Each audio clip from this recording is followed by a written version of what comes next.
News J தொலைக்காட்சி நேயர்களுக்கு வணக்கம். உரிமைக்குரல் நிகழ்ச்சி வாயிலாக நேயர்களை சந்திக்கிறதுல மகிழ்ச்சி. இன்றைய உரிமைக்குரல் நிகழ்ச்சியில் என்ன தலைப்பின் கீழே விவாதத்தை நகர்த்திருக்கிறோம் அப்படிங்கிறத சிறப்பு தொகுப்பை பார்த்து தெரிஞ்சுக்கலாம்.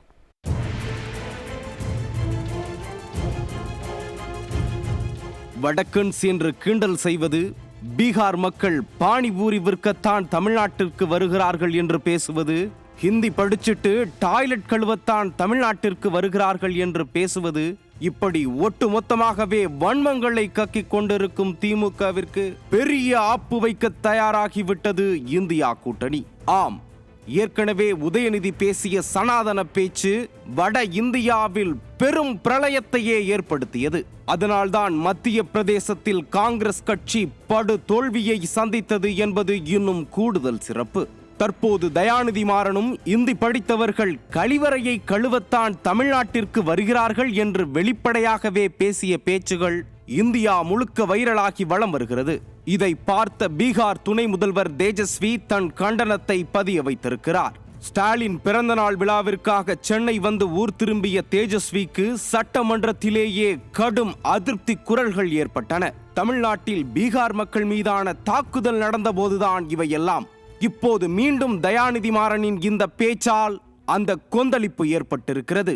அதற்காகத்தான் தேஜஸ்வி எதிர்வினையாற்றியிருக்கிறார். RS பாரதி வேறு தன் பங்கிற்கு ஆளுநரை பானிபூரி விற்க தமிழ்நாட்டிற்கு வந்தவர் என்று பேசியது, வடக்கன்ஸ் என கேவலப்படுத்துவது என்று திமுகவின் ஊப்பிக்கள் வட இந்திய மக்களை கடுப்பேத்துவதை வைத்து பெரும் அரசியல் புயலே கிளம்பியிருக்கிறது இந்தியா முழுக்க. இன்னமும் குறிப்பாக சொல்ல வேண்டும் என்றால் இந்தியா கூட்டணியிலேயே பிளவு ஏற்பட்டு விடுமோ என்று திமுக அஞ்சும் அளவிற்கு நிலைமை மோசமாகி கொண்டிருக்கிறது. அது ஏன் வட இந்தியர்களை டார்கெட் செய்து இப்படி கேவலப்படுத்துகிறார்கள் திமுகவினர்? ஏற்கனவே உதயநிதி பற்ற வைத்த நெருப்பு கொழுந்து விட்டு எரிந்து கொண்டிருக்கும் வேளையில் அதில் எண்ணெய் ஊற்றுவது போல ஆகிவிட்டதா MP தயாநிதியின் பேச்சு? இந்தியா கூட்டணியில் இருந்து திமுகவை ஒதுக்க ஆரம்பித்து விட்டனவா அதில் இடம்பெற்றுள்ள கட்சிகள்? திமுகவால் சின்ன பின்னமாகிறதா இந்தியா கூட்டணி என்பன போன்ற பல்வேறு கேள்விகளுக்கு விடை தேடுகிறது இன்றைய நியூஸ் ஜே உரிமை குரல் நிகழ்ச்சி. இன்றைய உரிமைக்குரல் நிகழ்ச்சியில் வட இந்தியர்களை தொடர்ந்து கேவலப்படுத்தும் திமுகவினர், INDAA கூட்டணியிலிருந்து திமுகவை ஒதுக்க ஆரம்பிக்கும் கட்சிகள், திமுகவாலேயே சின்னாபின்னமாகிறதா INDAA கூட்டணி அப்படிங்கிற கேள்விக்கு தான் விடை தேட இருக்கிறோம். கருத்துரையாளர்களை அறிமுகம் செய்து விடுகிறேன். அஇஅதிமுகவிலிருந்து திரு ஜவஹர் அலி இணைகிறாரு. காங்கிரஸ் கட்சியிலிருந்து கனகராஜ் வெகு விரைவில் இணைய இருக்கிறாரு. தமிழ் மாநில காங்கிரஸ் கட்சியிலிருந்து முனவர் பாஷா இணைகிறாரு. அரசியல் விமர்சகர் திரு கலை இணைகிறாரு. அனைவருக்கும் வணக்கம். ஜவஹர் அலி சார், என்ன சார் வட இந்தியர்களை டார்கெட் பண்ணுறது, இந்தி தெரியாது போடா அப்படின்னு டிஷர்ட்டில் எழுதி அந்த டிஷர்ட்டை போட்டுக்கிறது, அதுக்கப்புறம் பானிபூரி விற்க தான் வந்தாங்கங்கிறது, இந்த மாதிரியாகவே ஏன் தொடர்ந்து வட இந்தியா வெர்சஸ் தென்னிந்தியா அப்படிங்கிற இந்த ஒரு பெர்செப்ஷனை ஏற்படுத்தணும்னு திமுக ஏதாவது அஜெண்டா வச்சுருக்காங்களோ? அஜெண்டானா இல்ல, அது திமுகவினுடைய கொள்கையிலே ஊறி போனது, எழுதப்படாத கொள்கையாக இருக்குது. ஏன்னா கருணாநிதி ஆட்சி காலத்துல இருந்து, கருணாநிதி இருக்கும் பொழுது ஆரம்பித்ததுல இருந்து அன்னைக்கே மத்தவங்களை கேவலமா இழிவா பேசுறது, கொச்சைப்படுத்தி பேசுறது, அவர் கத்து கொடுத்த பாடத்தை தான் இப்ப அவருடைய குடும்பத்தை சார்ந்தவங்களும் பண்றாங்க. அதை தொடர்ந்து திமுக காரங்களும் பண்ணிக்கிட்டு இருக்கிறாங்க. இது இவங்களுக்கு புதுசு இல்ல. ஆனா ஒரு கேள்வி கேட்டிருக்கீங்க, இதனால் கூட்டணி பிரிகிறதா உடைகிறதா என்று கேட்டா, நம்ம ஒரு அரசியல் நாகரிகத்தோடு சில கருத்துக்களை சொல்லலாம் தான் விரும்புறேன். என்னன்னா, அது பிரிஞ்சாலும் சரி உடைஞ்சாலும் சரி சின்ன பின்னமானாலும் நம்மளுக்கு கவலை இல்ல. ஆனால் இந்த திமுக போன்ற கட்சிகளால் இன்றைக்கு எப்படி நாடு போய்கிட்டு இருக்கிறது, கூட்டணி எப்படி இருக்குங்கிறது நாம ஒரு அரசியல் நாகரிகத்தோட கருதணும். இப்போ எனக்கு ஒரு சந்தேகம் இருக்கு. திமுக, அதாவது திமுகவும் பிஜேபியும் ஒரு மறைமுகமாக, நான் கள்ள உறவுன்னு சொன்னா நீங்க கோச்சுக்கிறீங்க, மறைமுக உறவு இவர்களுக்குள்ள இருக்குதோ அப்படிங்கிற ஒரு சந்தேகம் எனக்கு. எந்த புள்ளியில உங்களுக்கு இந்த சந்தேகம் வந்தது ஜவஹர் அலி சார்? சார், இந்த கூட்டணி உடையிறதுக்காக தொடர்ந்து வேலைகளை திமுக செஞ்சுக்கிட்டு இருக்காங்க சார். இப்ப பாருங்க, நீங்க கார் பந்தயம் இது ஒரு மிக முக்கியமான இடத்துல நடக்குது. அது மத்திய அரசாங்கத்தினுடைய அனுமதி இல்லாம அதை நடத்த முடியாது. ஆனா மத்திய அரசாங்கத்துல ஒரே நாள்ல போய் அனுமதி வாங்கிட்டு வராங்க. இன்னும் சொல்ல போனா இந்தியா கூட்டணிக்கு போறாங்க. யாரு? முதலமைச்சர் ஸ்டாலின் இந்தியா கூட்டணிக்கு போயிட்டு பிரதமர் கிட்ட ஒரு சந்திக்கணுங்கிறாரு. பிரதமர் கிட்ட உடனே அன்னைக்கு இரவே வேற பிரதமர் யாருமே இருந்தாலும் சந்திக்கிறதுக்கு அனுமதிக்க மாட்டாங்க. ஒரு கூட்டணி கட்சிக்கு போன தலைவர் உடனே அன்னைக்கு நைட்டே சந்திக்கிறதுக்கு அனுமதி கொடுக்கிறாரு. அப்ப இவர் எதுக்கு போனாரு, எங்க என்னென்ன நடந்தது எப்படிங்கிற விஷயங்களை எல்லாம் சொல்வது கூட ஒரு ஸ்பையா உளவாளியா கூட ஒரு போயிருந்திருக்கலாம். உண்மை சார். இல்ல ஜவஹர் அலி சார், எனக்கு புரியல, யாரு எதுக்கு ஸ்பைன்னு சொல்றீங்க? புரியலையே, கொஞ்சம் அதை கொஞ்சம் விளக்கமா சொல்லுங்க, எனக்கு புரியற மாதிரி. நீங்க அததான் சொல்றேன், இந்தியா கூட்டணிக்கு போறீங்க, சரி, அப்போ ஒரு பிரதமரை சந்திக்கணுங்கிறீங்க. நீங்க போனது நீங்க வெள்ள நிவாரணம் கேட்டு பார்க்கல, ஏற்கனவே பிளான் இந்தியா கூட்டணியில கலந்துக்கணும். அப்போ உடனே நான் பிரதமரை சந்திக்கணும். நீங்க வேற எந்த பிரதமரா வராது, நீ வந்த வேலை என்ன, உனக்கு நான் எப்படி அனுமதி கொடுப்பேன்? அனுமதி கொடுக்க மாட்டாரு. ஆனா இந்த பிரதமர் அனுமதி கொடுத்தாருன்னா இவர்களுக்குள்ள உறவு, அந்த உறவு எப்படிப்பட்ட உறவு எப்படின்னு மக்களுக்கு ஒரு சந்தேகம் பண்ணாது. இரண்டாவது நான் பிரதமரை வச்சுதான் செஸ் போட்டி நடத்துவேன், பல்வேறு விஷயங்கள் நடத்துறாங்க. ஆனால் வெளியில வேற மாதிரி பேசுறாங்க. இது ஏற்கனவே இந்த கூட்டணிய எப்படியாவது உடைக்கணுங்கிற வேலையில இவர்களை தொடர்ந்து செஞ்சுக்கிட்டு வர்றாங்கிற ஒரு சந்தேகம் இருக்குது. இரண்டாவது என்னன்னா, தயாநிதி மாறன் ஏற்கனவே அவரு பேசினது தெரியுமா, நாங்க என்ன தாழ்த்தப்பட்டவர்களா அப்படின்ட்டு ஏற்கனவே சொன்னாரு. இது மட்டும் இல்ல, ஏவா வேலு என்ன சொன்னாரு, ஏன்னா திமுக காரங்க தொடர்ந்து கொச்சப்படுத்தி பேசினார். ஏவா வேலு என்ன சொன்னாரு, உயர்நீதிமன்றம் கருணாநிதி, மதுரை உயர்நீதிமன்றம் கருணாநிதி போட்ட பிச்சைண்டாரு, RS பாரதி நீதிபதிகள் நாங்க போட்ட பிச்சைண்டாரு, அப்புறம் மண்டையில் அடிக்கிறது, ஓசி பயணம் சொல்லி ஒவ்வொருத்தரும் தொடர்ந்து மக்களை கொச்சப்படுத்திட்டு வந்தாங்க. இது ஒரு புறம் இருக்கட்டும். ஆனா இவங்க பீகார்காரன் உத்தரப்பிரதேசக்காரங்களாம் இவங்க எதிர்க்கிறாம இருந்தா கூட, இந்த பீகார்காரர் PK, அதாவது பிரசாந்த் கிஷோர் தான், அதாவது ஜெயிக்க முடியாத ஒரு ஓட்ட வண்டியா இருந்த திமுகவை இல்லாத பொய்யார் தில்லாலங்கடி வேலை எல்லாம் பண்ணி ஜெயிக்க வச்சுதாருன்னா இந்த PK என்ற அந்த பிரசாந்த் கிஷோர் என்ற பீகார்காரன். ஆனா அப்ப அவங்களுக்கு இனிச்சது. இரண்டாவது, நீங்க இப்போ கர்நாடகத்தையோ ஆந்திராவையோ கேரளாவையோ இது போன்ற தயாநிதி மாறன் ஒரு வார்த்தை பேச முடியாது, அந்த மக்களை பேச முடியாது. ஏன்னா அங்க இவர்களுடைய தொழில் நடக்குது. அந்த தொழில் நடக்கும் போது அப்படி ஒரு வார்த்தை பேசினா அந்த தொழில் முழுமா முடங்கி போயிடும். பீகார்காரனை பேசினா எது வேணா பண்ணலான்ட்டு ஒரு நிலைமை இருக்கு. இது போன்றுதான் வாய்க்கொழுப்பால தயாநிதி மாறன்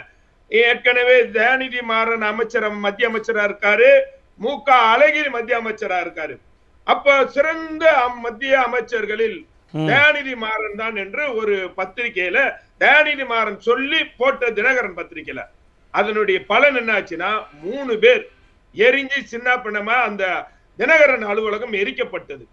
நான் இதெல்லாம் ஏன் சொல்றேன்னா, அந்த 3 பேர் குடும்பம் என்ன ஆச்சு, அவர்களுக்கு என்ன பாதுகாப்பு? இல்ல நீங்க சொல்ற அந்த இதெல்லாமே புரியுது சார், இன்சிடென்ட்ஸ் எல்லாமே புரியுது. ஆனா என்னன்னா, இப்ப INDA கூட்டணிய ஒருங்கிணைக்கிறதே MK ஸ்டாலின் தான், அவருக்கு பிரதமர் ஆகக்கூடிய கனவெல்லாம் இருக்கு அப்படின்னு பேச்சு இருக்கக்கூடிய இந்த சூழல்ல இப்ப திமுகவை எப்படியாவது இந்தியா கூட்டணியிலிருந்து வெளியில ஏத்தணும்னு அவங்க நினைக்கிறாங்களா, இல்ல எப்படியாவது திமுக கூட்டணியிலிருந்து நம்ம வெளியில வந்துடணும்னு MK ஸ்டாலினும் திமுகவும் நினைக்குதா? என்ன சொல்ல வரீங்க?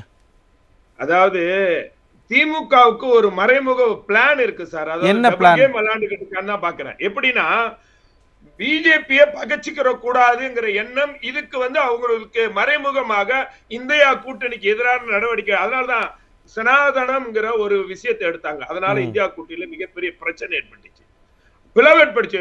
மம்தா பானர்ஜி போன்றவர்களை எதிர்த்தாங்க. இதே நிதிஷ்குமார் இந்த இந்தியா கூட்டணியில பேசுறாரு, என்ன சொல்றாரு, இந்தி கத்துக்கிட்டு இந்தியா கூட்டணிக்கு வாங்கன்னு சொன்னாரு.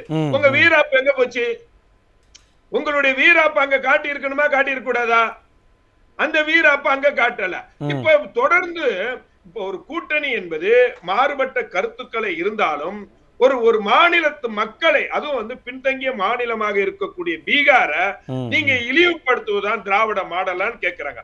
இப்ப இப்படி பேசுறதுனால யாருக்கு என்ன பிரச்சனை பாதிப்புன்னு பாத்தீங்கன்னா, தொழில் ரீதியா பீகாருக்கும் தமிழருக்கும் உறவு பாதிக்கும் முதல்ல. ரெண்டாவது பீகார்ல இருக்கிற தமிழ் தொழில் செய்து கொடுக்கக்கூடிய பீகார்ல இருக்கிற தமிழர்களுக்கு தாக்கப்படுவார்கள். மூணாவது வெளிநாடுகளில் இந்தியர் என்ற அடையாளத்தோட பீகார்கார, உத்தரப்பிரதேசக்கார தமிழர்கள் எல்லாம் ஒன்னா இருக்கிறாங்க. அவங்களுக்குள்ள ஒரு பிரச்சனை ஏற்பட்டு இந்த உங்க தமிழ்நாட்டுக்காரனா இப்படிதான் பிரிவினை பேசுவான், எங்களுக்கு துஷ்டமா பேசுவான்ட்டு ஒரு குழப்பத்தை உருவாக்கும். இப்ப இவன் ஒரு வார்த்தையை சொன்னதின் விளைவு ஒட்டுமொத்த தமிழர்களுக்கும் மிகப்பெரிய பாதிப்பு வராது. ஜவஹர் அலி சார், ஒரு குழப்பத்தை உண்டு பண்ணணும்னா எதுக்காக எலெக்ஷன் வரக்கூடிய இந்த சமயத்துல குறிப்பா அந்த குழப்பத்தை அவங்க கொண்டு வரணும்னு நினைக்கிறாங்க? ஏதோ அப்ப பின்னாடி பிளான் இருக்குமோ தெரியுது. இல்ல இப்போ நீங்க பத்தி காங்கிரஸ் கட்சி பிரமுகர் கேட்ட என்ன தெரியுமா சொல்லுவாரு, இது இப்ப பேசுனதுல அவங்க என்ன வெளியிடுறாங்கன்னா, இது இப்ப பேசுனதுல 4 வருஷத்துக்கு முன்னாடி பேசின ஆடியோ அப்படின்னு சொல்றாங்க. அவரு அததான் சொல்லுவாரு. 4 வருஷத்துக்கு முன்னாடி பேசினாலும் 40 வருஷத்துக்கு முன்னாடி பேசினாலும் அது உங்க வாயில உங்க மனசுல உள்ளது தானே. ஏற்கனவே நீங்க வட இந்தியர்களுக்கு எதிரான இங்க தாக்குதல்லாம் நடத்துனீங்க. வட இந்தியர்கள்னா வடக்கண்டு பேசுனீங்க, பானிபூரி விக்கிறவன் இப்பயும் கொச்சப்படுத்தானே பேசுறீங்க. இது 4 வருஷத்துக்கு முன்னாடி நீங்க சொன்னா கூட உங்க வார்த்தைகளுடைய அந்த அழுத்தம் அதனுடைய பாதிக்குமா பாதிக்காதா? ஓகே, அதுதான் இப்ப கூட்டணியே அது எந்த அளவுக்கு பாதிக்க போகுது சார். ஏன்னா இப்ப இது முதல் கிடையாது. ஏன்னா மத்திய பிரதேச எலெக்ஷன்லயே இவங்க பேசின அந்த சனாதன பேச்சை வச்சு தான் அவங்க ஜெயிச்சாங்க. அப்ப ஏற்கனவே பல இடங்கள்ல கூட்டணிக்குள்ளேயே குழப்பம் இருக்கக்கூடிய இந்த சமயத்துல இப்படியெல்லாம் பேசினா எப்படி எல்லாம் ஒன்னா இருப்பாங்க? ஏன்னா அவங்க வேற நிறைய கூஞ்சு வேற கிடக்குறாங்க எல்லா மாநிலத்தில இருந்தும். எப்படி அவங்க ஒன்னா இருப்பாங்க? சார், நான் ஏற்கனவே சொன்னேன், அதாவது திமுக இந்தியாங்கிற கூட்டணிக்குள்ள குழப்பத்தை உருவாக்கணுங்கிறதுக்காண்டி இவர்கள் தொடர் வேலைகளை செஞ்சுக்கிட்டு வராங்க. ஆனா பேரளவுக்கு இந்தியா கூட்டணிக்குள்ள இருக்கிறோங்கிறாங்க. ஆனா இந்தியாங்க கூட்டணி என்பது ஒட்டுமொத்த இந்தியர்களுக்கான கூட்டணியா தான் இருக்கணும். ஆனா இந்தியாவை பிளவுபடுத்தக்கூடிய கூட்டணி இவங்க செஞ்சுட்டு இருக்காங்க. இதுக்கு முன்னாடி ஏன் சார் ஒரு அமைச்சரா இருக்கட்டும், முதலமைச்சர் வார்த்தைகளில் கண்ணியம் வேணும். நீங்க உதயநிதி என்ன சொல்றாரு, உங்க அப்பா விட்டு சொத்தான்னு கேக்குறாரு. நீங்க இதெல்லாம் இப்ப நீங்க என்ன பண்றீங்க? இன்னொன்னு என்ன சொல்றீங்க, நீங்க மத்திய யூபிக்கு எதுக்கு இவ்வளவு தொகை கொடுக்குற, பீகாருக்கு எதுக்கு இவ்வளவு தொகை கொடுக்குறேன்னு கேக்குறீங்க. இந்த நிதி கமிஷன்ல 2009 இப்படிப்பட்ட மக்கள் தொகை அடிப்படையில் இந்த தொகையை ஒதுக்கணும் கொண்டுட்டு வந்தது காங்கிரஸ் திமுக கூட்டணி தான். அன்றைக்கு அந்த அடிப்படை கொண்டுட்டு வந்துட்டு இப்ப இவங்க வசதிக்காக இந்த மாநிலத்துக்கு அவ்வளவு கொடுக்குற, அந்த மாநிலத்துக்கு கொடுக்கறது என்பது இது மக்களுக்கு எல்லாம் ஒரே ஒரு விஷயம் என்ன சொல்றேன்னா சார், இது முழுக்க இது அரசியல் நாடகத்தை திமுக அரங்கேற்றி வராங்க. ஒரு மக்களை இழிவுபடுத்துறாங்க, ஒரு பின்தங்கிய மக்களை இழிவுபடுத்துறாங்க. அதே சமயம் அந்த கூட்டணியிலும் குழப்பத்தை உருவாக்குறாங்க. இதன் பாதிப்பு யாருக்குன்னா தமிழகத்தை சேர்ந்தவர்களுக்கு இந்த பாதிப்பு உண்டாகுது. குறிப்பா நான் என்ன சொல்றேன், உதயநிதி அதாவது தயாநிதி மாறன் குடும்பம் நடத்தக்கூடிய எங்கெங்கெல்லாம் தொழில் நடத்துறாங்களோ இது போன்ற கருத்துக்களை அந்த பகுதியில் இவர்களால் சொல்ல முடியுமா? புரியுது சார். கண்டிப்பா இது கூட்டணிக்குள்ள மட்டும் இல்ல, ஒட்டுமொத்தமாகவே நாட்டுக்குள்ளேயே ஒரு பெரிய குழப்பத்தை ஏற்படுத்துறதுக்கு வாய்ப்பு இருக்கிறதாக சொல்றீங்க. நான் திரும்ப வரேன். நிச்சயமா சார், இது புரியுது எனக்கு புரியுது. நான் திரும்ப வரேன் ஜவஹர் அலி சார், திரும்ப வரேன். கலை சார், இப்போ என்னன்னா கூட்டணிக்குள்ள மட்டும் குழப்பம் கிடையாது.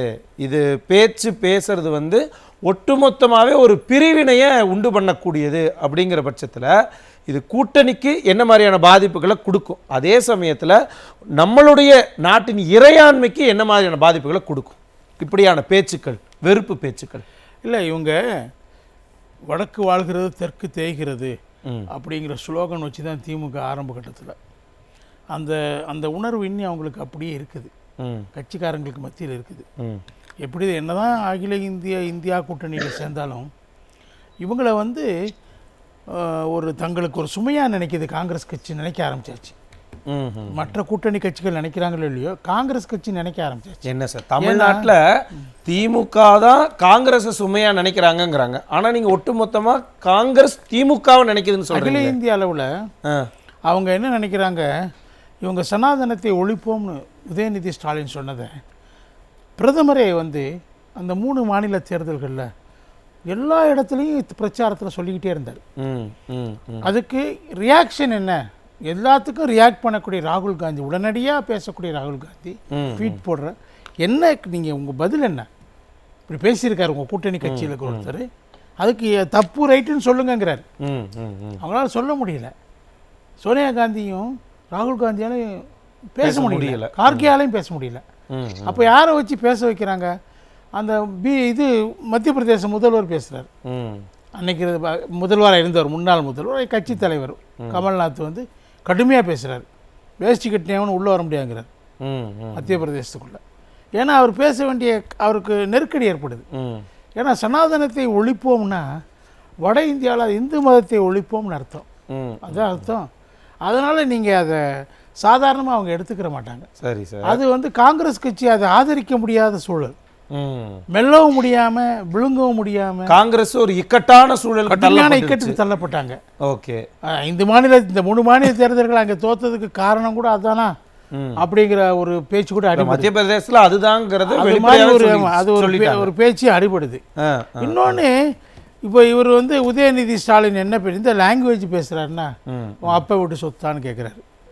அதெல்லாம் தப்பு இருக்குன்றார். பிறகு அது நிர்மலா சீதாராமன் அவர்கள் அந்த மாதிரி வாய் அடக்கமாக பேசணும், இந்த மாதிரிலாம் பேசக்கூடாதுன்னு அவங்க ரொம்ப சாஃப்டாக தான் சொல்கிறாங்க. இப்போ என்ன சொல்கிறாரு, அப்பா வீட்டு சொத்து அர்த்தம் அதுக்கு, அதில் ஒன்றும் பெரிய தப்பு இல்லையே. நீங்கள் ஏன் வந்துங்க அப்பா வீட்டு சொத்தான்னு ஏன் கேட்குறீங்க நிர்மலாவை பார்த்து? அவங்க பணம் மத்திய அரசினுடைய பணம் வந்து நீங்கள் கொடுங்கன்னு கேளுங்க. நாங்கள் கொடுத்த பணம் அங்கே இருக்குது கொடுங்கன்னு கேட்கலாம். நாங்கள் இவ்வளோ வரி கட்டுறோம், ஏன் எங்களுக்கு தரக்கூடாதுன்னு சொல்லி கேட்கலாம். அந்த மாதிரி காரணங்கள் காரியமாக பேசலாம். ஆனால் நீங்கள் என்ன சொல்கிறீங்க, இது உங்கள் அப்பா விட்டு சொத்தான்னு கேட்டால், உங்கள் ஆத்தா விட்டு சொத்தான்னு கேட்டால், நீங்கள் மீம்ஸ் எல்லாம் பார்த்தீங்கன்னா எல்லாரும் கேட்குறாங்க. புரியுது சார். இப்போ என்னன்னா, இப்போ இவங்க மத்திய அரசை எதிர்க்கிறாங்க அப்படிங்கிற பாணியில் அவங்க மத்திய அரசுக்கு உளவாளியாக பாஜகவுக்கு உளவாளியாக செயல்படுறாங்கன்னு ஒரு குற்றச்சாட்டு வச்சிருக்கிறாரு. ஏன்னா INDA கூட்டம் நடக்குது, அதில் கலந்துக்கிட்டு சாயங்காலம் நிவாரணம் வாங்குறங்கிற பேரில் போகிறாரு. என்ன பேசினாருன்னு தெரியாதுல்ல. ஸோ இவர் ஏதோ இங்கே என்ன நடக்குதுன்னு சொல்கிறதுக்கு கூட அது போயிருக்கலாமேங்கிற ஒரு முக்கியமான சந்தேகத்தை கிளப்புறாரு அவர். இல்லை பிரதமரை சந்திக்கிறதுக்கு காரணம், இவர் பிரதமரை வந்து ஏற்கனவே கடிதம் அனுப்பிச்சிட்டாரு. இந்த நேற்று கூட டிவி இதில் பேசியிருக்காரு, பிரதமரே இவரை கூப்பிட்டு பேசியிருக்காரு, இவரும் பேசியிருக்கிறாரு. டெலிஃபோன்லேயே கேட்க வேண்டிய விஷயம் கடிதம் அனுப்ப முடியும், மெயில் பண்ண முடியும், இவ்வளோ வசதிகளாக இருக்குது. நேரில் தான் போய் நிவாரணத்தை கேட்கணும்னு அவசியம் இல்லை. ஆனால் இவர் இந்தியா கூட்டணிக்கு போகிறதுனால எப்படி இந்த கொஸ்டின் வரும், நீங்கள் இங்கே வெள்ளத்தில் மக்கள் தத்தளிச்சிட்டு இருக்கும்போது அதை பார்க்காம நீங்கள் இந்தியா கூட்டணிக்கு அந்த தொகுதி பங்கீட்டுக்காக நீங்கள் இங்கே போகிறீங்க, அரசியல் செயல்பாட்டுக்காக நீங்கள் கூட்டணிக்காக அங்கே போகிறீங்க, கட்சி ஆதாயத்துக்காக போகிறீங்க அப்படிங்கிற கொஸ்டின் வரும் இல்லையா. அதுக்காக தான் பிரதமரை இழுத்துக்கிட்டார், யூஸ் பண்ணிக்கிட்டாரு. பிரதமரை நான் சந்தித்தேன் அப்படின்னு சொல்லி யூஸ் பண்ணிக்கிட்டாரு. அப்படிதான் அந்த காரணம் தான் இருக்கும். சரி சார். அப்போ இன்னொரு சந்தேகத்தையும் வச்சார் இல்லையா, அவங்களுக்குள்ள மறைமுக உறவு ஏதோ இருக்குது, பாஜகவுக்கும் திமுகவுக்கும் இருக்குது அப்படிங்கிற ஒரு சந்தேகத்தை கிளப்பியிருக்கிறாரு. அதன் காரணமாகத்தான் காங்கிரஸ் கட்சி இந்த INDA கூட்டணியிலிருந்து திமுகவை எப்படியாவது கழட்டி விடணும்னு அவங்க நினைக்கல.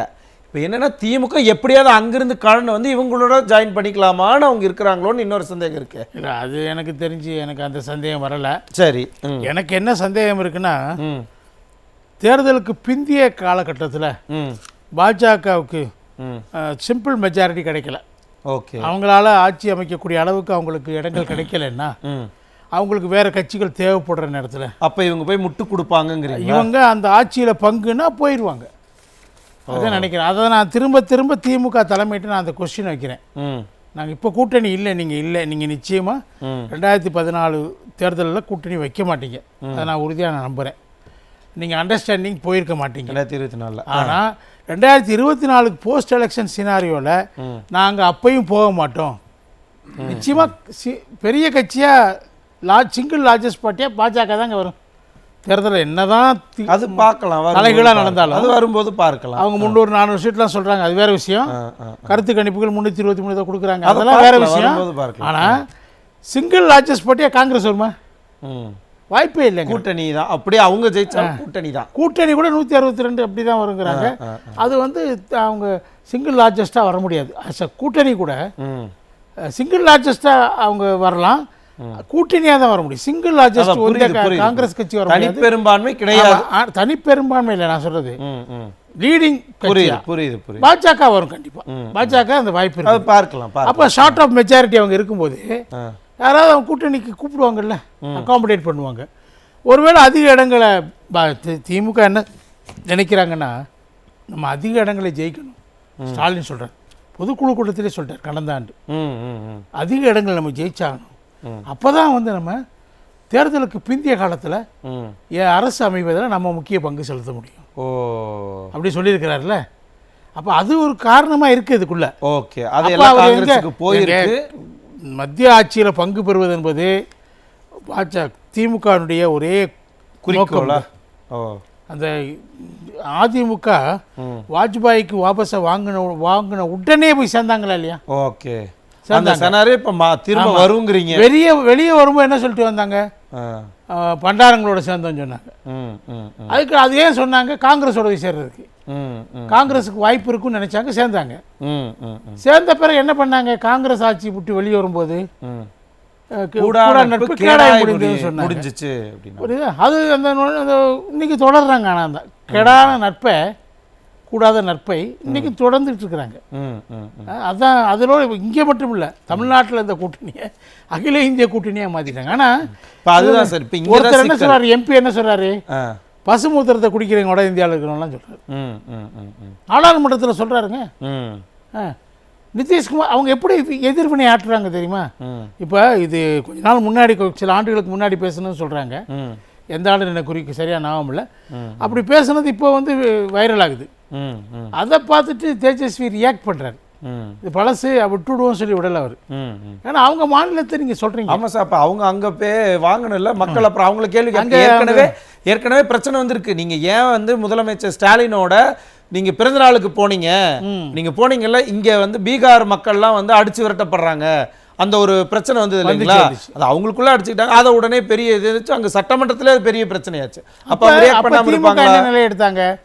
நாங்கள் வட இந்தியர்களை பாதுகாப்போம் சொல்லி நிலை எடுத்தாங்க. சீமானுக்கு அவங்க கூட சண்டை இருந்துச்சு, அதில் தகராறு நடந்துச்சு. ஆனால் அந்த உறுதியாக எடுத்தாங்க. ஆனால் இப்போ என்ன பண்ணுறாங்க? அவங்களுக்கு எதிராக பேச்சு வந்துக்கிட்டே இருக்கு, மேலும் மேலும் மேலும் அடுத்து வந்துக்கிட்டே இருக்குது. பசுமூத்திரத்தை குடிக்கிறோம்னு சொல்லிட்டு பிறகு அதுக்கு வாபஸ் வாங்கினார். இப்போ பீகார் முதல்வர் என்ன சொல்கிறாரு, இந்தியில் பேசுகிறாருங்க.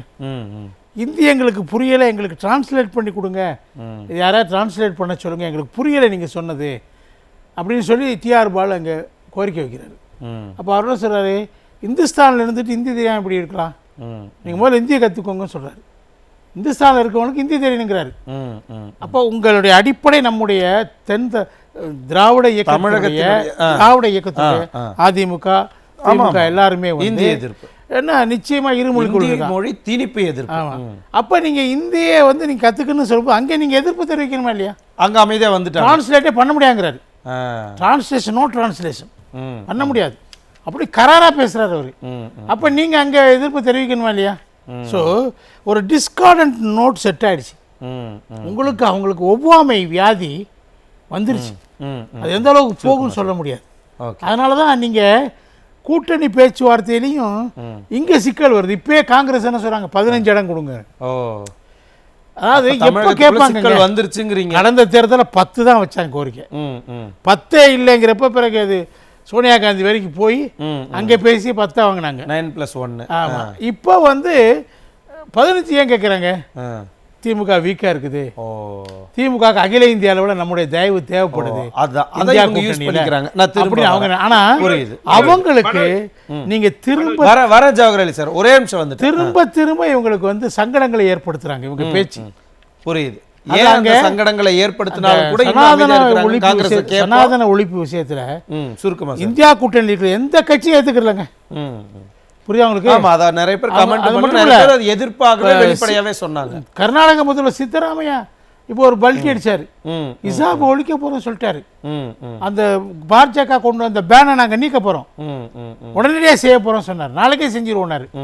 கடைசியில் மறுநாள் என்ன சொல்றாரு, இல்லை இல்லை அது நான் அப்படி சொல்லலை, அதை பற்றி நாங்கள் கன்சிடர் பண்ணிட்டு இருக்கோம். ஏன் இந்த மாதிரி பின் வாங்குறாங்கிறதெல்லாம் பேசுவோம். ஜவஹர்லால் சார் ரொம்ப சுருக்கமாக சொல்லுங்கள், இன்னும் 2 பேருக்கு நான் வாய்ப்பு தரேன். ரொம்ப சுருக்கமாக. அதாவது நான் ஒரு கருத்து சொன்னேன், இவர்களுக்குள்ள மறைமுக கூட்டணி உறவு இருக்குண்டு. அது ஏன் சொன்னா, நீங்க அவரு வந்து மோடி எப்படிப்பட்ட அரசியல் ராஜதந்திரின்னு தெரியும். இப்ப இவரு இது வந்து போய் பிரதமரை சந்திக்கிறது மூலம் ஒரு கிரெடிட் எடுக்க பாக்குறாருன்னு தெரியும். அப்ப அந்த கிரெடிட் ராஜதந்திர அரசியல் எல்லா வித்தைகளும் தெரிஞ்ச மோடி இவர்கிட்ட உண்மையிலே இவரை வந்து மைனஸ் பண்ணணும்டா, அந்த கிரெடிட் அவர் கொடுக்கறதுக்கு விரும்பாரா? அப்பாயின்மெண்ட் எப்ப தெரியுமா? அன்னைக்கு மத்தியானம் கேட்டு வாங்குறாங்க, உடனே கேட்டு வாங்குறாங்க. அப்ப பிரதமர் கொடுக்கிறாருன்னா இவர்களுக்குள்ள நல்ல உறவு இருக்குது. புரியுது புரியுது. அதனாலதான் அதை இன்னும் வெளிப்படையா கேட்கறதுக்காக தான் அதை பத்தி பேசினேன். நான் திரும்ப வரேன் கூட்டணிக்கு. அப்போ இவர்கள் கொடுத்து இவருக்கு கிரெடிட்டை உருவாக்கி நான் இதுக்குதான் போனேன் அப்படின்னு இவருக்கு ஸ்டாலினுக்கு பிளஸ் உருவாதுன்னா அப்ப அங்க மோடியும் இவருக்கு சாதகமாக செயல்பட்டு. புரியுது புரியுது. ரொம்ப அருமையா விளக்கிட்டீங்க. ஒரே ஜவஹர்லால் சொன்னதுல ஒரு விஷயம் என்ன இருக்குன்னா, ஆடான் பண்ணணும் இவங்க மேல வழக்குகள் இப்ப ரிவிஷன் வந்த வழக்குகள் பூரா எல்லாம் அமைச்சர்கள் மேல மறுபடியும் இங்க யாரு விசாரிக்க போறா? அந்த இதுவும் வருது, உத்தரவும் வருது. யாரு விசாரிக்க போறா? அதே ஆனந்த் வெங்கடேஷ் தான். அவர் திருப்பி கொண்டு வந்துட்டாங்க. புரியுது புரியுது. ஜனவரி 3ஆம் தேதி ஆரம்பிக்குது. எல்லாருமே இருக்கு. அது நிச்சயமா அதுவும் திமுகவை ஜவஹர்லால் சொன்ன பாயிண்ட்டுக்கு தள்ளலாம். இன்னும் வலு சேர்க்குது. நான் வரேன். கனகராஜ் சார், என்ன சார் ஏதோ நம்மளே இப்பதான் கஷ்டப்பட்டு கூட்டணி கட்டி வச்சிருக்கிறோம், இப்படி போய் அடிமடியிலே கை வைக்கிறாங்களே திமுக. முதல்ல தமிழ்நாட்டு மக்களுக்கு கிறிஸ்துமஸ் நல்வாழ்த்துக்கள். நன்றி சார். அதாவது கிறிஸ்துமஸ்க்கு அது சொல்றீங்களே, பரவாயில்ல. தீபாவளிகளுக்கெல்லாம் ஒன்றும் சொல்ல மாட்டேன். தீபாவளிக்கும் சொல்றேன். நன்றி. கூட்டணி கட்சி கூட்டணி கட்சி சொல்றேன், பரவாயில்ல சொல்லுங்க. சந்தோஷம் தான். நாங்க எல்லா விஷயத்துக்கும் சொல்லிட்டு தான் சார் இருக்கோம், எல்லா மதமும். சொல்லுங்க சார், சந்தோஷம். அதாவது இன்னைக்கு நீங்க வச்சிருக்கிற தலைப்பு வட இந்தியர்களை தொடர்ந்து கேவலப்படுத்தும் டிஎம்கே, இந்தியா கூட்டணியிலேருந்து திமுக ஒதுங்க ஆரம்பிக்குமா கட்சிகள். அதாவது இந்த முதல்ல இவர் பேசியிருக்கிற இது ஆடியோ வீடியோ பார்த்தீங்கன்னா இது இப்போ கிடையாது. சரி, இவர் பேசினது இது 4 வருடத்திற்கு முன்பான ஒரு விஷயம். சரி, இதை யார் போடுறாங்கன்னா பாருங்க, ஷெசாசத் ஜெயஹிந்த், அதாவது பூர்ணாவாலா, அவர் பிஜேபியினுடைய நேஷனல் ஸ்போக்ஸ் பர்சன்.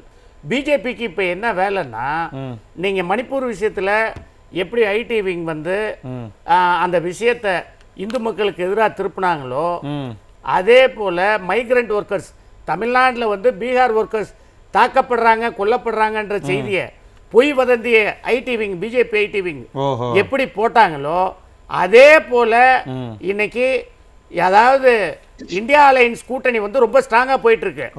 இன்னைக்கு ஐபி ரிப்போர்ட் என்னன்னா, எப்படியும் திமுக காங்கிரஸ் அலையன்ஸ் இந்தியா அலையன்ஸ் இப்பதான் ஜவஹர்லால் சார் சொல்லி முடிச்சாரு. அதுக்கு வலு சேர்க்கிற மாதிரி அவரு சொன்னாரு. இப்ப நீங்க அதை ஒத்துக்கிட்டீங்க. எப்படி தெரியுமா, இப்ப நீங்க பிஜேபி உள்ள கொண்டு வந்தது என்னன்னா, இப்ப அதத்தான் சொன்னாரு. திமுக இந்தியா கூட்டணிக்குள்ள இருக்கிறது, இந்தியா கூட்டணி எப்படி கலைச்சு விடுறதுக்கு அதத்தான் சொல்றேன். இப்ப என்னன்னா, உங்க கூட்டணியவே திமுக தான் கலைக்கிறாங்க. அவங்க பிஜேபி கூட கைகோர்த்துக்கிட்டு இதை பண்றாங்கன்னு இப்பதான் சந்தேகமா சொன்னாரு. நீங்க அதுக்கு ப்ரூஃப் பண்ணிட்டீங்க. ஆதாரமற்ற குற்றச்சாட்டு. இப்பதான் நீங்க ஆதாரத்தை உண்மையா மறுக்கிறேன். சரி, நீங்க தான் ஆதாரம் கொடுத்தீங்க. ஒரு பிரதமரை ஒரு இக்கட்டான சூழ்நிலையில மாண்புமிகு முதல்வர் அவர்கள் டெல்லியில் சந்தித்து தமிழக மக்களுக்காக செய்ய வேண்டிய அனைத்து பயன்களையும் விரைவாக செய்யுங்கள் என்று கேட்பது கோரிக்கை வைக்கின்றார்.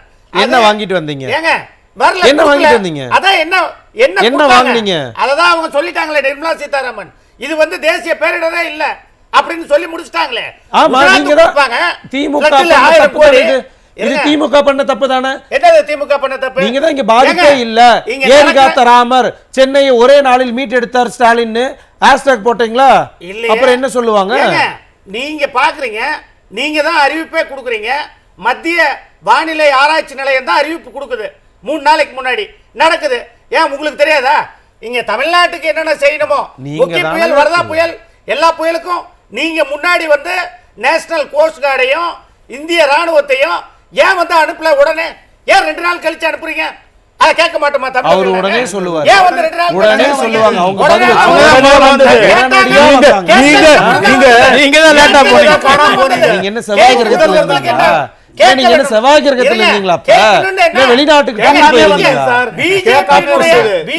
பொய்யா பேச பிஜேபி தவறான தகவல் பாருங்க. இந்த டேக போட்டுருக்காங்க. ஒரு நிமிஷம் கனகராஜ் சார், ஒரு நிமிஷம் இருங்க. இந்தியா அலையன்ஸ் கூட்டணியை cool down sir, cool down. அவங்க பிளான் பண்றாங்க. பாருங்க Kanagaraj sir, please cool down. India பாருங்க, நீங்க மூச்சு விடாம இங்க பாருங்க, நீங்க மூச்சு விடாம பேசினா எல்லாமே உண்மை ஆயிராது. நீங்க உண்மையை தான் பேசணும். நீங்க வந்து பொய் பேசக்கூடாது, பொய்யெல்லாம் தவறான பேசக்கூடாது. தகவல்கள் சொல்லக்கூடாது. தவறான தகவலே சொல்ல மாட்டோம். இருங்க ஒரு நிமிஷம் இருங்க. இப்ப சொல்லுங்க. நீங்க தான் சொன்னீங்க பிஜேபி இப்படி எல்லாம் பரப்புறாங்க அப்படின்னா, ஆமாங்க. அப்ப திமுக பேசினதை பிஜேபி பரப்பி, அப்ப என்ன அவங்க 2 பேரும் கூட்டு சேர்ந்துட்டு நீங்க எப்படியாவது திமுகவில இருந்து கூட்டணி INDA கூட்டணியில இருந்து திமுக விலக்கிட்டா பிஜேபியும் திமுகவும் கைகோர்த்துக்கலாம்.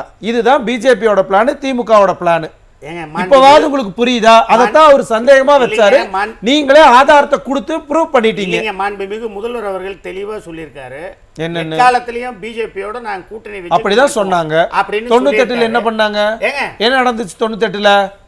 98ல நடந்த விஷயங்கள் வந்து அன்னைக்கு இருக்கிற சூழ்நிலைக்கு அவங்க ஒரு முடிவை அப்படி எடுத்து. சரி, 2014ல என்ன நடந்துச்சு?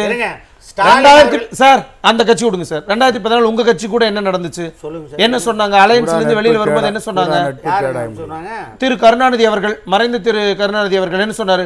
கூடா நட்பு கேடாய் முடிஞ்சிச்சு, நாங்க வந்து இனிமேல் அவங்களோட காலத்துக்கு சேர மாட்டோம் சொன்னாங்களா இல்லையா? கூட்டணிக்குள்ள ஆல்ரெடி சண்டை வர்றது இயற்கைங்க. ஏங்க இது கணவன் மனைவி போல. இப்ப ஒரு குடும்பத்துல பிரச்சனை நடந்தா இன்னைக்கு சண்டை போட்டு போவாங்க, நாளைக்கு திருப்பி யாரு கணவன் யாரு மனைவி வாஜ்பாய் வச்சு யாரு கணவன் யாரு மனைவி வச்சுப்பாங்க, அப்ப உங்களை வச்சுப்பாங்க. இல்ல கலைசர், நோ கலைசர், இங்க பாருங்க, நீங்க பேசுங்க. இதத்தான் ஜவஹர் சார் கரெக்ட்டா புடிச்சாரு, பாயிண்ட புடிச்சாரு. இவங்க இன்னைக்கு இப்படி சண்டை போட்டுக்குறாங்க. எலெக்ஷனுக்கு பிறகு அவங்களுக்கு ஏதாவது ஒண்ணு வந்துச்சுன்னா இவர் சொன்னார், கலைசர் சொன்னார், முட்டு கொடுப்பாங்க திமுக. சார் அது அவருடைய பர்சனல் ஒபினியன், அது வந்து ஜெனரல் ஒபினியன் இல்ல. ஏன் சார்? இப்ப நீங்க சொன்னா அது வந்து ஜெனரல் ஒபினியன், அவர் சொன்னா பர்சனல் ஒபினியன். இந்த 37 எம்பிஸ் இருந்தப்ப கூட போட்டது யார வேணாலும் இருக்கு சார். பேசுனது அவரா இல்லையா? எப்ப பேசுனது? பேசுனது அவரா இல்லையா? பேசணும். எதுக்காக இப்ப எடுத்து போடணும்? பேசுனாரா இல்லையா? ஃபேக் இது. சனாதனத்தை பத்தி சரி, அத விடுங்க. நீங்க தயநிதி மாறன விடுங்க, நான் அதுக்குள்ள வரல. சரி, சனாதனத்தை பத்தி யார் பேசுனாங்க? அத பத்தி இன்னைக்கு விவாதமே இல்ல, விட்டுருங்க. ஓஹோ, என்ன பேசணும், எப்ப எதை விவாதம் எடுக்கணும்னு நீங்க சொல்லுவீங்க, அவங்க நாங்க உட்கார்ந்து கேட்டுட்டு இருக்கோம். 4 வருஷத்துக்கு முன்னாடி உள்ளதை எடுத்து வச்சு இப்ப பேசுறீங்க. அது எப்படி சார் ஃபேக் சொல்றீங்க?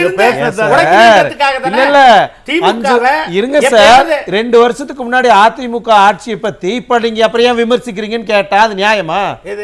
2 வருஷத்துக்கு முன்னாடி தானே அதிமுக ஆட்சியில் இருந்தது, அப்ப ஏன் அதை பத்தி ஏன் இப்ப நீங்க விமர்சிக்கிறீங்க? 2015 அவங்க நல்லா தான் செஞ்சாங்க, ஆனாலும் நீங்க தப்பா விமர்சிக்கிறீங்க. ஏன் செஞ்சாங்கன்னு கேட்டா அப்ப நடந்துச்சு, இப்ப ஏன் விமர்சிக்கிறீங்கன்னு கேட்டா கம்மன் இருப்பீங்களா நீங்க? சரி, அப்படினா பிரக்யா தக்கூர் வந்து ஒரு எம்பி, ஆர்எஸ்எஸ் எம்பி, இங்க பாருங்க அவங்க சார், பேசுனாங்க. ஒரு நிமிஷம் இருங்களேன், நான் வந்து ஒரு நிமிஷம் இருங்க கனகராஜ் சார். இங்க பாருங்க, யார் வேணாலும் எடுத்து சோஷியல் மீடியால இங்க பாருங்க, சோஷியல் மீடியால யார் எதை வேணாலும் ஷேர் பண்ணுவாங்க சார். நான் அதுக்குள்ள போகவே விரும்பல. நான் கேட்ட கேள்வி என்னன்னா, இந்த தயநிதி மாறன் கூட விட்டுருங்க சார். சனாதனத்தை பத்தி யார் பேச, சனாதனத்தை பத்தி யார் பேசினா? உதயநிதி ஸ்டாலின் பேசினாரா? காங்கிரஸ் நிலைப்பாடு என்ன சொல்லுங்க சார்? எங்களுடைய நிலைப்பாடு அனைத்து மதமும் ஒண்ணு. அதாவது சனாதானம் என்பது மத்திய பிரதேசத்தில் ஏன் சார் காங்கிரஸ் தோற்று? இருங்க, சன்னிதானம் என்பது எல்லாருக்கும் ஒண்ணா. மத்திய பிரதேசத்தில் காங்கிரஸ் தோற்றதற்கான காரணம் என்ன சார்? அங்க என்ன பிரச்சாரத்தை முன் வச்சாங்க சார்?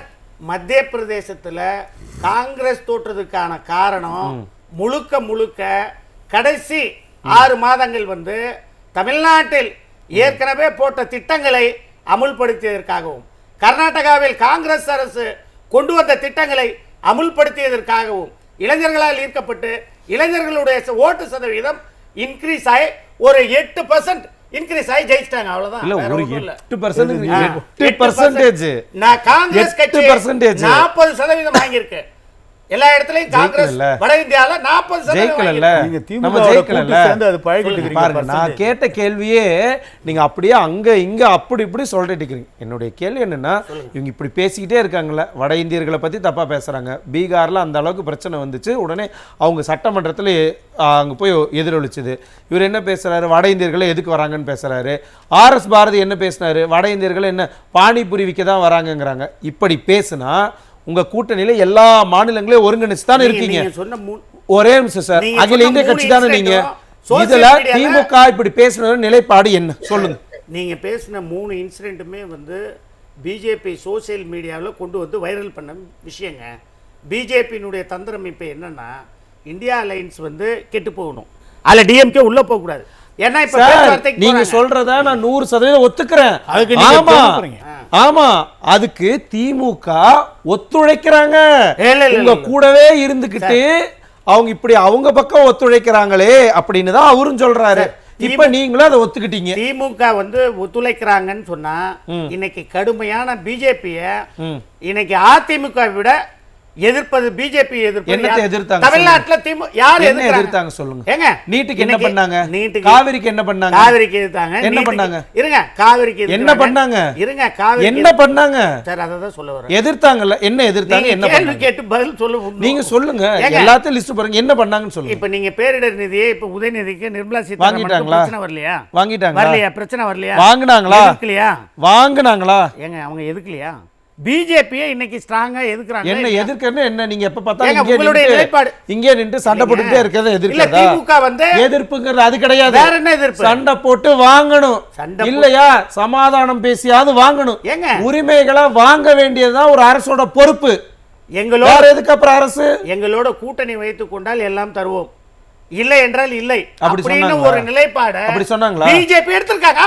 காங்கிரஸ் அதனால தான் தானேங்களுக்கு ஒண்ணுமே கொடுக்காம இருந்தீங்க. பிஜேபி வேற 100 கோடி ரூபாய் மட்டும் கொடுத்தீங்களா? 10,000 கோடிக்கு. ஏங்க குஜராத்ல இப்ப 1000 கோடி கொடுத்தாங்க, இமாச்சல் பிரதேசல 600 கோடி கொடுத்தாங்க, நேஷனல் கெலாமிட்டி ரிலீஃப் ஃபண்ட் தான் கொடுத்தாங்க. ஏன் தமிழ்நாட்டுக்கு கொடுக்கல? முதலமைச்சர் முதலமைச்சர் போனார்ல. மனோஜ் முதலமைச்சர் போனார்ல. முதலமைச்சர் போனார்ல. கேட்டு வாங்கிட்டு வர வேண்டியதானே? ஏன் வாங்கிட்டு வரல? நீங்க வந்து வரேன் சார், ஒரே நிமிஷம் இருங்க சார். இருங்க, நாங்க பாஜகவை எதுக்குறோம். எதுக்குறதுனால சொல்லுங்க, நீங்களே இதுக்கு பதில் சொல்லுங்க. எதுக்குறதுனால தான் இப்ப வரைக்கும் இந்த டிராமாவா தான் பண்ணிட்டு இருக்காங்க. இது டிராமா எல்லாம் இல்லைங்க, அவங்க உண்மையாக வர இருங்க. சொல்லுங்க ஜாகர், வர இருங்க. சொல்லுங்க ஜாகர், சுருக்கமா. நீங்க இந்த மாநிலத்துக்கு அவ்வளவு கொடுத்தாங்க, இந்த மாநிலத்துக்கு அவ்வளவு கொடுத்தான்னு நீங்க கேக்குறீங்களா சார்? ஆமா. இந்த 15வது நிதிக்குழுக்கு முன்னாடி காங்கிரஸ் திமுக ஆட்சி காலத்துலதான் இந்தந்த மாநிலங்கள் மக்கள் தொகை 2009ல மக்கள் தொகை அடிப்படையில் இந்த தொகைகளை கொடுக்கணும்னு அந்த அந்த பைலாவை உருவாக்குனது காங்கிரஸ் திமுக. அவங்க உருவாக்குன பைலா படிதான் இந்த மாநிலத்துக்கு இப்ப கொடுத்திருக்காங்க. அது அன்றைக்கே திமுகவோ காங்கிரஸை எதிர்த்து இதை நிறுத்தி இருந்தீங்கன்னா இப்ப இந்த பிஜேபி செய்திருக்காது. அதை முதல்ல புரிஞ்சுங்க. முழுக்க இந்த மாநிலத்துக்கு இவ்வளவு தொகை கொடுக்கணும்னு அதை வடிவமைச்சதே காங்கிரஸ் ஆட்சி காலத்துல. இமாச்சல் பிரதேஷ் வந்து நம்மளோட பாப்புலேஷன் கம்மிங்க. பாருங்க, இமாச்சல் பிரதேஷ் வந்து தமிழ்நாடு பாப்புலேஷன் கிடையாது சார். அவங்களுக்கு எப்படிங்க 600 கோடி கொடுக்கலாம்? அதை தானே கேக்குறேன். கனகராஜ் சார், குஜராத் வந்து தமிழ்நாடை விட கிடையாது 8 கோடி. குஜராத் அங்க கம்மி 6 கோடி. அங்க எப்படி வர ஜாகர் சார். இப்ப இங்க பாருங்க, நிதி எவ்வளவு கொடுத்தாங்க, நிதி எவ்வளவு வாங்குனீங்கிறது இங்க இல்ல. உங்க கூட்டணிக்குள்ள இவ்வளவு பிரச்சனை இருக்கேன்னு பேசினா நீங்க அதை பத்தி கூட பேசுறதுக்கு தயாரா இல்லைங்கிற பட்சத்துல உள்ளுக்குள்ள ஏதோ இருக்குங்கிறது அப்பட்டமா வெளியில தெரிஞ்சிருச்சு. வர இருங்க முனவர் பாஷா சார். என்னன்னா உள்ளுக்குள்ள எங்களுக்கு பிரச்சனை இருக்கு, பாஜக கேம் விளையாடுறாங்க அப்படிங்கிறாங்க. ஆனா அந்த கேமுக்கு திமுக இங்க ஒத்துழைக்கிறாங்க, அதுக்கும் ஆதாரத்தை அவங்களே கொடுக்குறாங்க. அப்ப என்ன உள்ளுக்குள்ள அங்க ஐஎன்டிஏ கூட்டணியில பிரச்சனை இருக்கு அப்படிங்கறது வெளிப்படையாவே தெரியுதா? நம்ம அதை புரிஞ்சுக்கலாமா? கனகராஜ ஒரு உண்மையை ஒத்துக்கிட்டாரு. பேசாத ஒன்றை சொல்ல முடியாது. அது எப்போ பேசினாங்கன்றது 4 வருஷத்துக்கு முன்னாடி பேசினாலும் சரி, 3 வருஷத்துக்கு முன்னாடி பேசினாலும் பேசுனது அவங்க தான். அதை வந்து எடுத்து பாஜகவினுடைய ஐடி விங் போடுதுன்னு சொன்னா நீங்க பேசாத விஷயம் அல்ல, பேசிய விஷயம். யார் வேணாலும் போடட்டும் சார். ஏங்க நீங்க பேசுனது உண்மையா இல்லையா? வர இருங்க, சொல்லுங்க சார். பேசுனது உண்மை, அதனால அதை எடுத்து போடுறாங்க. சரி, 4 வருஷத்துக்கு முன்னாடி பேசுனதுக்கு தேஜஸ்வி யாதவ் இப்ப ஏன் கண்டனம் தெரிவிக்கிறாரு? அப்ப இப்போ பேசுனதுன்னுடைய அர்த்தத்தை தானே அவர் எடுத்துக்கிட்டாரு. ரெண்டாவது வந்து ஏதோ பீகாரிகள் இங்க பானிபூரி விற்க தான் வருவாங்க, அது மாதிரிலாம் பேசுறதுன்றது எந்த வகையில் நியாயம்? பீகாரிகளை யார் தமிழ்நாட்டுக்கு கொண்டு வந்தது? முதல்ல தலைமைச் செயலகம் கட்டுறன்னு சொல்லி இப்போ ஓமந்துரார் மருத்துவமனை இருக்கு, அது கட்டுறதுக்கு பீகாரிகளை அழைச்சிட்டு வந்து உள்ளூர் கொத்தனாரையோ உள்ளூர் சித்தாலையோ வேலை செய்ய விடாம பீகார்லேருந்து அழைச்சிட்டு வந்து டாக்டர் கலைஞர் தான், கருணாநிதி தான் அதை முதல்ல கொண்டு வந்து அவங்களுக்கு வந்து இங்கே சோறு போட்டு குறைவான சம்பளம் கொடுத்தா அதிக நேரம் உழைப்பாங்கன்னு அவங்கள கொண்டு வந்தவங்க. கொண்டு வந்துட்டு இன்னைக்கு பீகாரிகளை விமர்சனம் பண்ணா நான் கேட்குறேன், நிதிஷ்குமார் ஏற்பாடு செஞ்ச ஐஎன்டிஏ கூட்டணியை எப்படி நீங்க ஒத்துக்குனீங்க? அவர் பீகார்கார் தானே, அவர் பீகார்கார். தவறான கருத்து. அவர் தானே ஆர்கனைஸ். இன்னைக்கு எச் ராஜா இருக்காரு, பீகார்ல இருந்து வந்தவர். தப்பு தப்பு. நோ இங்க பாருங்க கனகராஜ் சார், ஒரு நிமிஷம் இல்ல இங்க பாருங்க, கனகராஜ் சார் நான் அனுமதிக்கவே மாட்டேன். இங்க பாருங்க ஒரு கனகராஜ் சார் ஸ்டாப் இட். இங்க பாருங்க, அவர் மைக் ஆஃப் பண்ணுங்க. இல்ல அவர் மைக் ஆஃப் பண்ணுங்க சார். இது ரொம்ப சார் ஒரே நிமிஷம் இருங்க சார், ஒரே நிமிஷம். இது ரொம்ப தப்பு சார். இல்ல இத நீங்க பின்வாங்க. இங்க பாருங்க, நோ இண்டிவிஜுவல்ஸ். இங்க பாருங்க, நீங்க இண்டிவிஜுவல் அட்டாக் நீங்க உங்க சோஷியல் மீடியால வெச்சுக்கோங்க. நீங்க எந்த மேடையில வேணாலும் போய் பேசிக்கோங்க. இங்க பாருங்க Kanagaraj sir, Kanagaraj sir, mister Kanagaraj sir ஒரே நிமிஷம் சார். இல்ல இங்க பாருங்க, இத நீங்க வாங்கி தான் ஆகணும். இதனால எந்த வழக்கம் வந்தாலும் சரி அதுக்கு உரிமை குரல் எந்த வகையில பொறுப்பாகாது. இண்டிவிஜுவல்ஸ் பத்தி பேசாதீங்க சார். அது ரொம்ப தப்பு சார். என்ன தப்பு? இதெல்லாம் ரொம்ப தப்பு. நீங்க ரொம்ப இது தப்பு தான் சார். தமிழ்நாட்டுல நோ இண்டிவிஜுவல்ஸ். இல்லங்க கன்ஸ்ட்ரக்ஷன் அதுக்கான இடம் இது கிடையாது சார். நீங்க உங்க பிரச்சார மேடையில நீங்க பேசிக்கோங்க. உங்க பிரச்சார மேடையில நீங்க பேசிக்கோங்க. இதுல பேசாதீங்க. இது தப்பு. நான் வன்மையா கண்டிக்கிறேன். இத நான் அனுமதிக்கவே மாட்டேன். செய்யும் தொழிலே தெய்வம். ஆமா சார், அதான் நான் சொல்றேன். அவரோட தமிழ்நாட்டுல இருக்கிற தமிழனுடைய வேலை வாய்ப்பை பறிச்சது நீங்க தானே. கிடையவே கிடையாது. கொத்தனாரையும் சித்தாளையும் தமிழ்நாட்டுல இருக்கிற தமிழனை வைக்க கூடாதா? பீகார்ல இருந்தா கூட்டிட்டு வருவீங்களா? நான் கேக்குறேன். அப்ப குறைவா இருங்க. இன்னைக்கு பீகார் ரயில்வே கார்ப்பரேஷன் பாருங்க, தமிழர்கள் Lalu Prasad Yadav sir, railway corporation Lalu Prasad Yadav sir Congress பேர் வேலை செய்றாங்க. அவரோட நேரம் இங்க பாருங்க, லல்லு பிரசாத் அவரோட நேரம். லல்லு பிரசாத் யாதவ் தானே கொண்டு வந்தார் பீகாரிகளை. தமிழ்நாட்டினுடைய வேலை வாய்ப்பை பறிச்சது யாரு?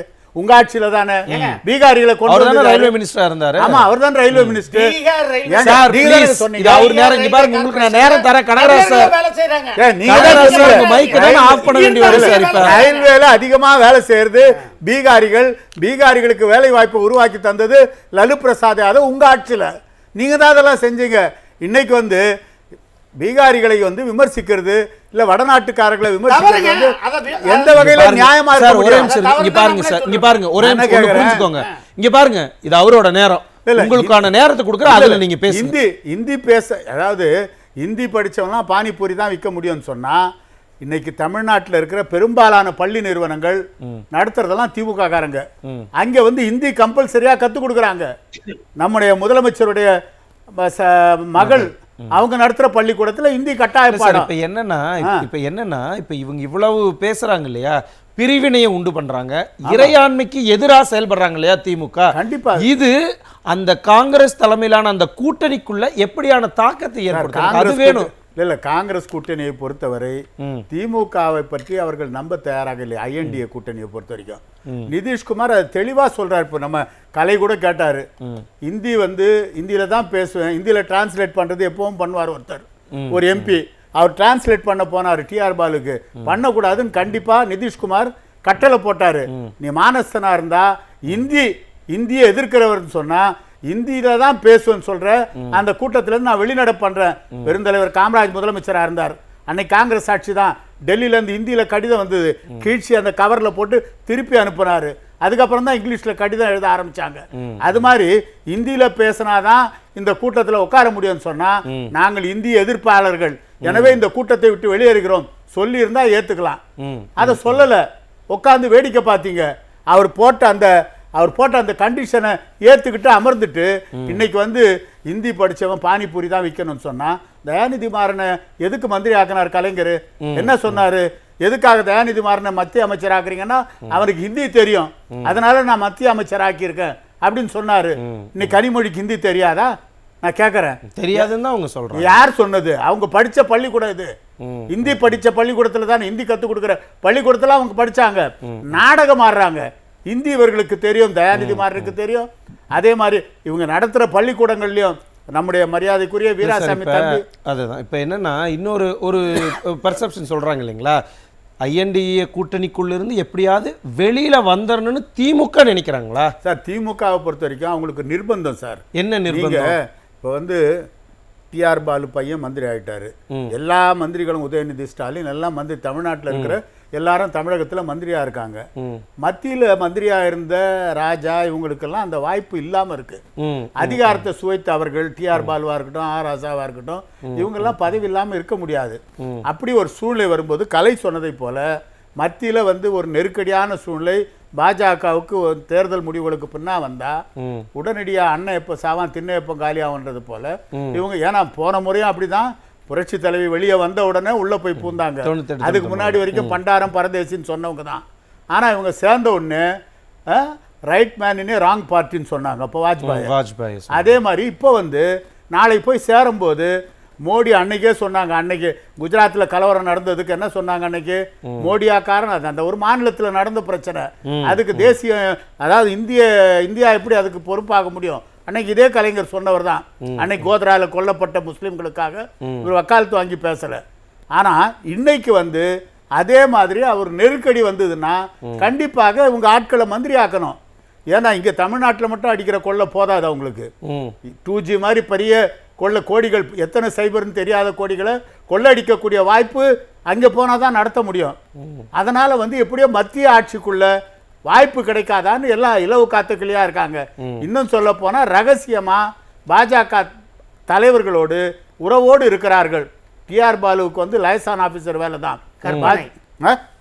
கற்பனை நீங்க நான் கற்பனை போய் பாருங்க சார். நீங்க ஒரு வார்த்தைக்கு நீங்க கவுண்டர் கொடுத்துட்டே தான் அப்புறம் இருக்கணும். இல்ல உங்க நேரத்துல நீங்க டிஆர் பாலு வந்து லைசான் ஆபீசர் வேலையை தான் பார்த்துக்கிட்டு இருக்காரு. அதனால தான் பாஜகவோட நெருக்கமா இருக்காரு. நீங்க இப்ப கேட்டீங்களே, ஒரு பிரதமர் வந்து ஐஎன்டிஏ கூட்டணி மீட்டிங்க்கு போறாரு. நம்ம முதலமைச்சர் ரோமாபுரி தீப்பத்தி எரியும் போது நீரோ மன்னன் பிடில் வாசிச்ச மாதிரி ஐஎன்டிஏ கூட்டணிக்கு முக்கியமா சார்? நீ எங்க இருந்திருக்கணும்? வெள்ளத்தால உயிரை பறி கொடுத்து எத்தனை பேர் செத்து கிடக்குறான். தூத்துக்குடி, கன்னியாகுமரி, திருநெல்வேலியில ஓடோடி போய் அங்க நின்று அங்க இருந்து அந்த மாதிரி நிர்மலா சீதாராமன் பார்லிமெண்ட்லயே கேட்டாங்களே, நீ அந்த வெள்ளத்தால பாதிக்கப்பட்ட அந்த பகுதியில இருந்து என்ன தொலைபேசியில தொடர்பு கொண்டு உதவி கேட்டா நியாயம். நீ ஐஎன்டிஏ கூட்டணியில இருந்துட்டு அன்டைம் நைட்ல வந்து அப்பாயின்மெண்ட் கேட்கிற. ஆனா அவர் பிரதமர் பெருந்தன்மையோட அப்பாயின்மெண்ட் கொடுத்து நீங்க கேட்கறதுக்கு முன்னாடியே மத்திய அரசாங்கத்துடைய உதவிகள் எல்லாத்தையும் அனுப்பிட்டாங்க. வெள்ளத்துல இருந்து மக்களை மேல இருக்கிற அந்த தப்பு உள்ளபடியே மக்களுக்கு தெரியுது இல்லையா? கண்டிப்பா மக்கள் ஐஎன்டிஏ கூட்டணிக்குள்ள இவங்க வேணாம் அப்படின்னு இப்ப காங்கிரஸ் முடிவு பண்ணிட்டாங்க. காங்கிரஸ் பொறுத்த வரைக்கும் சார் அவங்களுக்கு வந்து ஆப்ஷன் கிரியேட் ஆகி போச்சு. நீங்க அதிமுக பிஜேபியோட இருந்த வரைக்கும் தான் அவங்களுக்கு வேற வழி இல்லாம திமுகவோட இருக்கணும். உடன்கட்டை ஏற சொன்னா கூட ஏற வேண்டிய நிர்பந்தம் அவங்களுக்கு அப்ப இருந்திருக்கும். இப்ப அப்படி இல்ல, சுதந்திர பறவை ஆயிட்டாங்க. இப்ப நம்ம கலை சொன்னார் பாருங்க, 10 சீட்ல இருந்து இப்ப 15 கேட்கற அளவுக்கு வந்திருக்காங்கன்னா நீ குடுக்கலன்னா எனக்கு இன்னொரு வழி இருக்கு, இன்னொரு கதவு திறந்து இருக்கு. அதனால ஐஎன்டிஏ கூட்டணியை பொறுத்த வரைக்கும் காங்கிரஸ் இவங்களை நம்பி வச்சிருக்க மாட்டாங்க. கண்டிப்பாக திமுக வந்து போன முறை செஞ்ச மாதிரி 7 சீட் தருவேன் 8 சீட் தருவேன்லாம் சொல்ல முடியாது.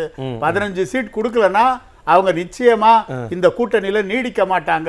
ஜவஹர் அலி சார், ரொம்ப சுருக்கமாக சொல்லுங்க, ஐஎன்டிஏ கூட்டணி என்ன ஆக போகிறது, திமுக அதுக்கு என்ன மாதிரியான காரணமா இருக்க போகுது, ரொம்ப சுருக்கமா.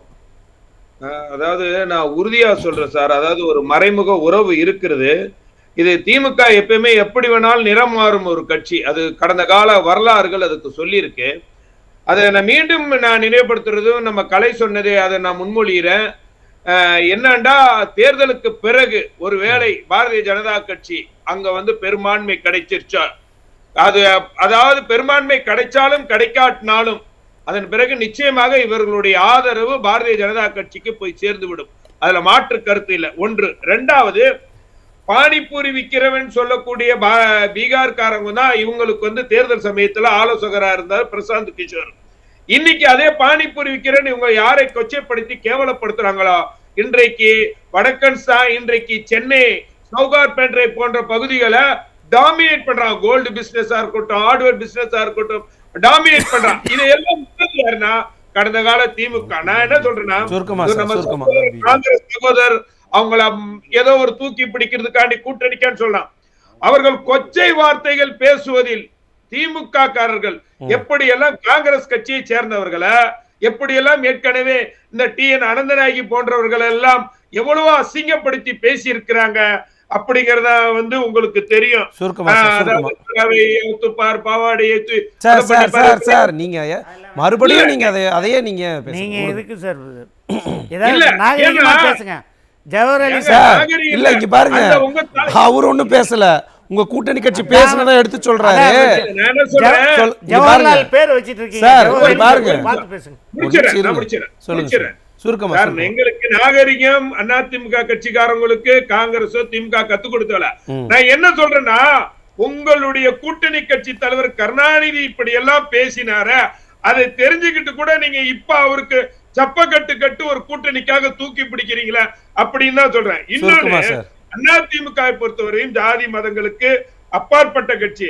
ஒரு சமூகத்தையே, பீகார் மக்கள் என்ற ஒரு சமூகத்தையே கொச்சப்படுத்துவதை எந்த வகையிலும் ஏற்றுக்கொள்ள முடியாது. ஒரு செகண்ட் இவர் சொன்னாரு, நாங்கள் பிஜேபிக்கு எப்படி இதுவரைக்கும் தமிழ்நாட்டு பிரச்சனைக்காக பிஜேபி எதிர்த்து பாராளுமன்றத்தில் இந்த 5 வருஷத்துல ஒரு முறையாவது பாராளுமன்றத்தை திமுக முடக்கி இருக்கிறதா நீங்க சொல்லுங்க.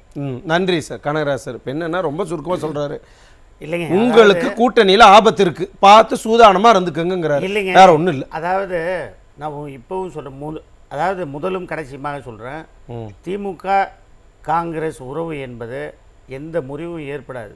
இப்போ அந்த விரிசல் வர வேண்டும் என்று சோசியல் மீடியாவில் பிஜேபி வேண்டுமென்றே இந்தியா அலையன்ஸ் கூட்டணி வந்துவிட்டால் எங்கே பாராளுமன்ற தேர்தலுக்கு பிரச்சனை இருக்குமோ என்று கருதி அவர்கள் இந்த மாதிரி சில்லறைத்தனமான வேலையில இதுக்கு மேல உங்ககிட்ட பேச மாட்டேன். நோ நோ இப்படியான வார்த்தைகள் இங்க பாருங்க, இது ஒண்ணு உங்க பிரச்சார மேடை இல்ல சார். இல்ல அவர் மைக் ஆஃப் பண்ணுங்க. இல்ல சார், உங்க மைக் ஆஃப் தான் பண்ண போறோம். நோ நன்றி. முனவர் பாஷா சார், உங்க இறுதி கருத்தை சொல்லுங்க. நோ நோ சார், நீங்க நோ நோ சார், நான் அனுமதிக்கவே மாட்டேன். கண்ணியமான வார்த்தையை பயன்படுத்துங்க, நான் அனுமதிக்கிறேன். இங்க பாருங்க, இது ஒண்ணு உங்க பிரச்சார மேடை கிடையாது சார். நன்றி சார், நன்றி சார், நன்றி. முனவர் பாஷா சார், ரொம்ப சுருக்கமா உங்க இறுதி கருத்து, ரொம்ப சுருக்கமா உங்க இறுதி கருத்து. அதாவது பேசிய பேச்சுக்களைத்தான் இன்றைக்கு நாம் விவாதித்து கொண்டிருக்கிறோம். பேசாத பேச்சை நம்ம பேச போறதில்லை. அதே நியூஸ் ஜே தொலைக்காட்சிக்கு என்று தமிழகத்திலே ஒரு தனி மரியாதை இருக்கிறது. நம்பர் 1 தொலைக்காட்சியாக நியூஸ் ஜே விளங்கி கொண்டிருக்கின்ற போது ஒரு தலைப்பு எடுக்கிறார்கள் என்று சொன்னால் ஆழ சிந்தித்து தான் அந்த தலைப்பு எடுத்திருப்பார்கள். எனவே இந்தியா கூட்டணியை பொறுத்தவரை இன்றைக்கு திராவிட முன்னேற்றக் கழகத்தை வைத்திருக்க வேண்டுமா வேண்டாமா என்பதிலே எல்லா வடநாட்டு தலைவர்களுக்கும் ஒரு கருத்து உருவாகி இருக்கிறது. பூனையை மடியில் கட்டிக்கொண்டு சகுனம் பார்ப்பதைப் போல திமுகவை உடன் வைத்துக்கொண்டு தேர்தல் களத்தை சந்திப்பது ஆபத்தாக முடியும் என்பதை நடந்து முடிந்திருக்கின்ற மாநில சட்டமன்ற தேர்தல்களை நிரூபித்திருக்கின்ற காரணத்தால் இவர் ஏதோ நாடாளுமன்ற தேர்தலுக்கு இந்தியா கூட்டணியை பார்த்து பயப்படுறாங்க. யாரும் பயப்படுறதுக்கு தயாரா இல்லை, பயப்பட வேண்டிய அவசியமும் இல்லை. ஏன்னா அதுவே நெல்லிக்காய் மூட்டை போல தான். ஒரு மாநிலத்திலையும் வந்து அகிலேஷ் யாதவ் சீட்டு கேட்டா கொடுக்க மாட்டேன்னு சொல்லி அவர் அனுப்புனாங்க. இது மாதிரி இந்தியா ஃபுல்லா எந்த மாநிலத்திலையும் இந்த கூட்டணி ஒற்றுமையாக இருக்க போறதில்ல. கூட்டணிக்கான பேச்சுவார்த்தை 29ஆம் தேதி காங்கிரஸ் போய் பேச போறாங்களாம் டெல்லியில. பேசினதுக்கு அப்புறம் அவங்க இருக்கக்கூடிய இடம் திமுகவா இருக்காது, காங்கிரஸ் அந்த கூட்டணியை விட்டு வெளியேறக்கூடிய சூழ்நிலை கண்டிப்பாக உருவாகும். அந்த நெல்லிக்காய் மூட்டை செதறி எங்கெங்கெல்லாம் போகுது நம்ம பொறுத்திருந்து பார்க்கலாம் சார். இங்க பாருங்க,